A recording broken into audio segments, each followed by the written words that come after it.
Sobrang busy namin for the past few days. For today's video, ililibre daw ako ni Nepal mga te. 23 real yung binayaran niya dyan. Fully paid niya na daw yung pinagkakautangan niyang loan sa Nepal. Sana all. Priority bayaran yung utang pag nasa abroad ka na. Yung iba kasi, pag tungtong lang sa abroad, kinakalimutan na yung utang. Pagkatapos namin kumain, napansin namin may bukas na ganito. Nasa malayo pa lang ako, tanaw ko na siya dahil sa ilaw niya. Sabi ko sa kasamaan ko Nepali, coffee shop yung bagong bukas. Kalapit namin, barbershop pala, nagpagupit na kami. Korean cut nga pala yung pinagupit ko dyan. Tanong ko muna yung barber na Turkish dyan kung marunong siya mag-Korean cut. Tumagot naman siya, te, kahit buko cut pa daw kaya niyang gawin.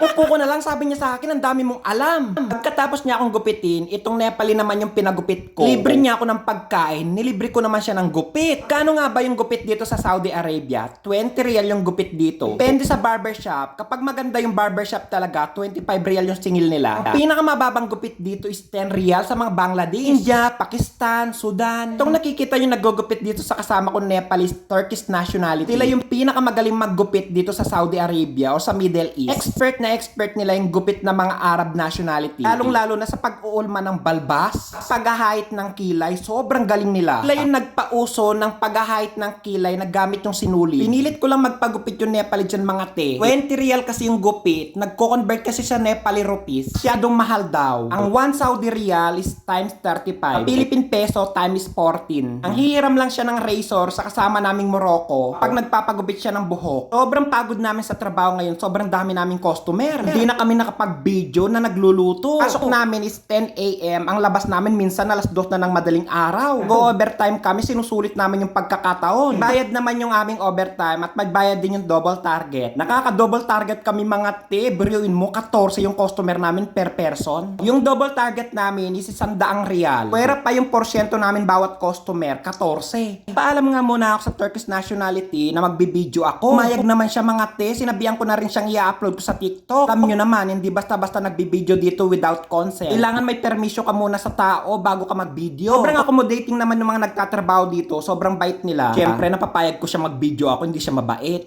Masasabihan mo talaga yung tao kapag napapayag mo, sobrang bait niya, sobrang accommodating. Sabi ka lang ng gusto mo ng hairstyle na gupit. Understood na ng mga Turkish yung mga te. Kung gusto mo naman na masunod talaga yung gupit mo, kumuha ka ng picture sa Google, screenshot mo, tapos ipakita mo sa kanila. Ganun palagi yung ginagawa ko. Kumukuha ko ng hairstyle sa Google. Style for Men 2024. Minsan mostra-mostra na lang talaga yung ginagawa ko. Ganito, ganyan. Level 1, level 2 ng razor. Nagkakaintindihan na kami. Sila yung pinakamagaling maggupit dito, mga Turkish nationality for men. Pagdating naman sa mga babae, mga Pilipina yung pinakamagaling dito sa mga parlor. Yun nga lang para mababa yung sahod nila. Correct me if I'm wrong. Pagdating sa kalidad ng gawa, sobrang galing talaga ng mga Pilipina pagdating sa parlor. Lalong-lalo na sa pagkukulay ng buhok. Tapos nang gupitan yung Nepal. Sobrang ganda ng resulta mga te.